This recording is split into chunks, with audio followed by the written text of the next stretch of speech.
మేము చచ్చిపోతే ఎవరికి అడగాలి అందుకని ఒక్కొక్క ఇంట్లో ఓట్లు వేసినాము 5 ఓట్లు 10 ఓట్లు రేవంత్ రెడ్డికి బార్కవ్ వేసినాం అందరం అని అట్లా గెలిచేయడని అట్లా ఈ పని చేశాడు వాడు ఓట్లు ఆ బార్కవ్ వేస్తామా నా కొడుకు వేస్తామా ఏమో ఏమో ఏమో అస్సలు ఏమో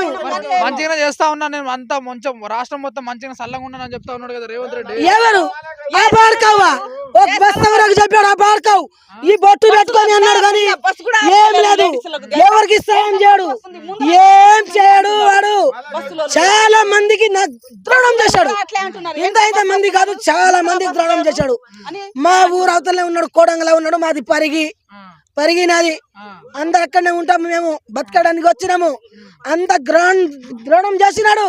పండుకున్నప్పుడు వెనక నుంచి డసి కూలబెడితే మేము ఎట్లా బతకాలి